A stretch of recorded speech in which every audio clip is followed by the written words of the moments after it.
Donc merci de m'avoir offert la possibilité de communiquer lors de cette journée d'études. Donc je suis Magali Vidrequin, doctorante en 3e année au LIDIL, et mon sujet de recherche a été inspiré par les dernières évolutions dans le domaine de la traduction.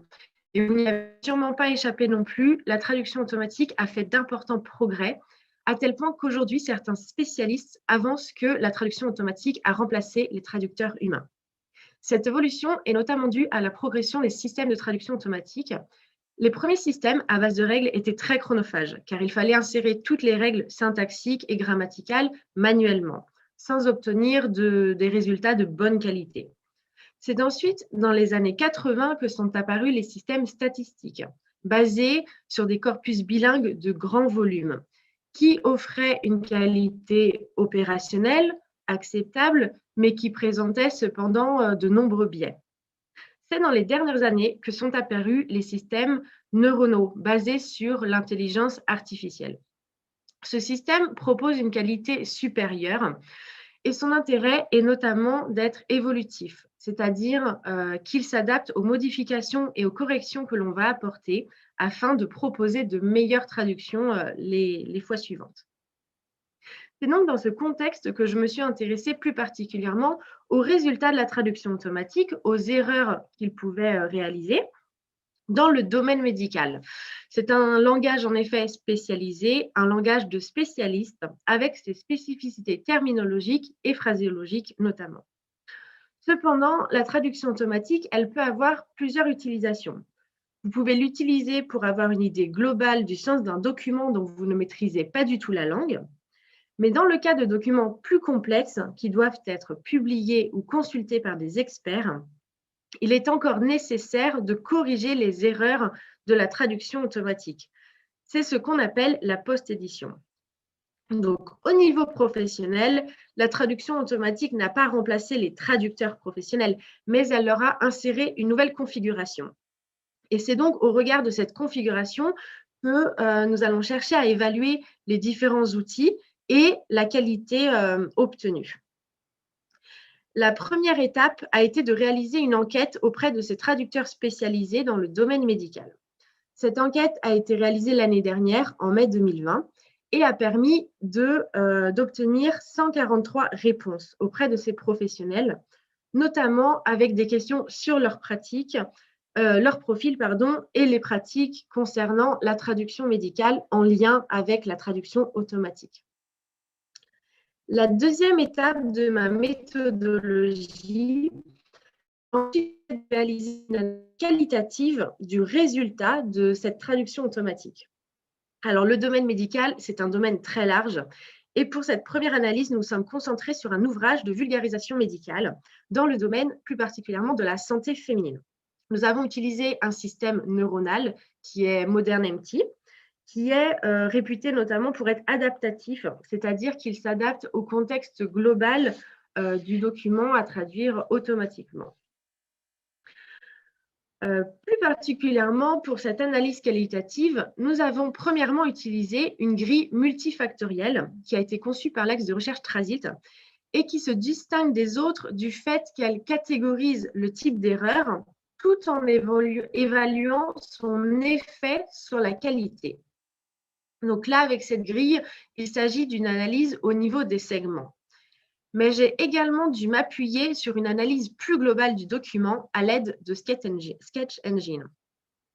Donc aujourd'hui, au niveau de ma recherche, j'en suis arrivée à cette analyse qualitative qui est assez conséquente puisque ce corpus est composé de 60 000 mots. Mais je vais vous présenter quelques exemples des erreurs relevées dans ce document. Donc, pour présenter ces erreurs, je vais vous présenter des résultats observés avec Sketch Engine. À gauche, vous avez donc le texte original en anglais et sur la droite, la partie traduite automatiquement en français par ModernMT. Ici, nous avons une erreur de terminologie puisque le terme fertilisation, qui est surligné en rouge, correspond au domaine végétal. Et ici, s'agissant d'un document de santé féminine, son utilisation est erronée puisque le bon terme est la fécondation. Donc, cette erreur dans le premier segment a été relevée sur la grille d'erreurs multifactorielles Mais l'analyse avec Sketch Engine nous a permis de relever en fait une incohérence terminologique sur l'ensemble du document, puisque dans 20% des occurrences, le terme fécondation était le bon terme correct, tandis que dans 80%, donc dans le reste des traductions de fertilization, c'était incorrect. Donc, il faut penser ici au travail du traducteur, du post-éditeur qui doit corriger la traduction et qui va donc, lui, devoir être attentif à cette incohérence tout au long du document, qui peut avoir un effet important sur la qualité et la compréhension par le lecteur. L'analyse réalisée au niveau global avec Sketch Engine nous permet également de réaliser des observations qui ne sont pas vraiment des erreurs. Dans ce deuxième exemple, le terme level a été traduit par niveau, ce qui en soi n'est pas incorrect. Cependant, nous avons pu observer sur l'ensemble du document une tendance à traduire par des calques, c'est-à-dire par des traductions littérales entre la langue source, donc l'anglais, et la langue cible, le français. Alors que dans cette langue de spécialité, on emploie également le terme taux, donc on aurait pu avoir taux de testostérone ou également concentration de testostérone. Donc au niveau global, ce n'est pas ce que l'on peut catégoriser comme une erreur, mais on va appeler cela un appauvrissement de la langue. Car sur l'ensemble de la traduction, cela peut réduire la qualité et la richesse du langage. C'est donc un résultat dont le professionnel, le post-éditeur, doit avoir conscience afin de pouvoir y intervenir. En conclusion, la traduction automatique n'a aujourd'hui pas remplacé les traducteurs, mais elle s'est bien insérée comme un outil que le traducteur doit s'approprier pour répondre aux difficultés dont nous avons noté quelques exemples. L'identification détaillée de ces difficultés va permettre de proposer des outils et des solutions qui faciliteront ce travail de post-édition, notamment, par exemple, l'utilisation de glossaires terminologiques pour vérifier donc cette harmonisation de la terminologie. Également, la consultation de corpus. Ici, on parle de corpus de référence, par exemple, qui permettrait de noter les différentes utilisations entre taux, concentration ou niveau dans ce domaine spécialisé. Et également la maîtrise des mémoires de traduction, qui sont des enregistrements des traductions précédemment réalisées par des traducteurs humains. Voilà l'objectif de ma recherche. Merci Magali pour cette présentation. Et donc maintenant, j'ouvre le tour des questions. Je veux bien poser une question. Oui. Nawal, vas-y. Ouais, merci. D'abord, merci pour votre intervention. Et ma question, en fait, se porte sur la langue cible et la langue source, en fait. Est-ce que vous allez étudier l'impact, genre, si on commence, on traduit de l'anglais vers le français ou du français vers l'anglais? Parce que j'imagine que les résultats ne seront pas forcément les mêmes, en fait, même les statistiques. Oui, merci pour cette question. C'est intéressant parce qu'en effet, il y a beaucoup de recherches qui montrent des différences selon les langues. Par exemple, si on parle de certaines langues rares, la qualité est en effet plus faible encore. Par contre, dans la recherche, ce n'est pas prévu puisque les traducteurs professionnels traduisent vers leur langue cible et c'est ce qu'on cherche à optimiser. Et donc, dans mon cas, je suis de langue maternelle française et donc dans cette recherche, ce ne sera pas vu dans les deux sens. D'accord, merci. Je vais me permettre de poser une question également. Magali, tu parles des outils pour le traducteur de langue de spécialité et tu en cites 3. Sous quelle forme, plus précisément, sous quelle forme est-ce que ces outils pourraient se présenter ? Justement, l'objectif, c'est vraiment de les intégrer dans la configuration actuelle du traducteur en termes d'outils.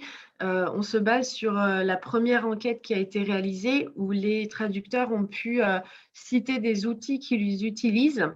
Et donc, il y a des outils professionnels et donc, par exemple, la terminologie peut s'insérer dans ces outils et c'est une automatisation où ils vont rentrer leur glossaire et le logiciel va leur dire attention, là, sur tel segment, vous n'avez pas, ça ne correspond pas au terme fécondation, par exemple, que vous avez validé dans votre glossaire. Merci. Alors, c'est dommage, on n'a pas le temps, mais on aurait bien aimé voir quelques visuels de ces outils. Mais oui, c'est plus parlant. Moi, ça m'a fait penser à quelque chose. ce que tu essayes de développer, c'est aussi donc des nouveaux outils, ou en tout cas l'exploitation de nouveaux outils pour des professionnels. Oui. Et finalement, dans plusieurs des communications précédentes, ce qui est revenu, c'est cette difficulté à faire passer finalement les recherches scientifiques du côté des professionnels, et comment les professionnels pourraient s'approprier ces différents outils ou ces différents concepts. Et toi, quand tu parles par exemple de travailler à partir de corpus, de glossaire, bon, peut-être que pour un traducteur, le glossaire, c'est quelque chose qu'il maîtrise, mais quand même, travailler sur corpus, c'est peut-être pas quelque chose qui est si facile d'accès pour des professionnels. Et donc, comment les professionnels avec lesquels tu travailles reçoivent-ils tes nouvelles propositions? Alors, merci Elisabeth, c'est une question très intéressante parce que déjà, il y a le premier rejet de la traduction automatique. Sur les 143 répondants, on a 50% des traducteurs qui refusent de faire de la post-édition, donc qui refusent entièrement la traduction automatique. Mais quand on creuse et qu'on leur demande un peu leurs raisons, c'est qu'en fait, ils ne connaissent pas le fonctionnement, ils ne maîtrisent pas non plus les outils. Et donc, il y a une partie de formation qui est indispensable puisque ces outils de traduction automatique se sont vraiment développés ces dernières années. Et les nouveaux traducteurs ont été formés à la post-édition, mais pas les traducteurs avec un peu plus d'expérience. Donc déjà, il y a une forme d'acceptation qui va passer aussi par la formation, dédramatiser un peu la traduction automatique, c'est que ça ne devienne plus la bête noire. Et ensuite, à partir de ça, démontrer et proposer des outils simples. Par exemple, pour l'utilisation des corpus, les traducteurs, ils les utilisent déjà, mais peut-être pas de manière optimisée. Je parle des corpus de référence. Et donc là, leur proposer des outils simplifiés. Quand je veux dire qu'ils les utilisent déjà, c'est que les traducteurs, ils ouvrent déjà plein d'onglets, plein de sites de référence, forcément pour vérifier leur terminologie ou leur phraséologie. Et leur donner des astuces et donc des noms d'outils déjà, leur montrer comment l'utiliser dans le cadre de la traduction automatique, l'apport que ça aura pour eux. Mais ça a été globalement, même les traducteurs qui ne font pas de traduction automatique aujourd'hui, qui ne l'acceptent pas, sont quand même curieux de savoir, d'en apprendre plus, de plus en plus. Mais après, il y a aussi des considérations du marché de la traduction où on parle de tarifs, où du coup, comme on gagne en productivité, les entreprises ont tendance à proposer des tarifs plus faibles. Et ce qui fait que les traducteurs, du coup, ont aussi cette image de perte de qualité, perte de tarifs, et donc mettent les pieds devant pour freiner cette avancée.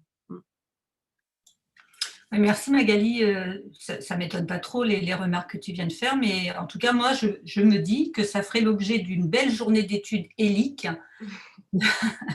de trouver des conférenciers pour parler de dédramatiser par la formation justement l'innovation, parce que ça vaut pour les métiers que toi tu cherches à toucher, les métiers de la traduction, mais j'ai entendu ça aussi en médecine, dans l'éducation, là, avec les conférences précédentes, donc ça donne des pistes.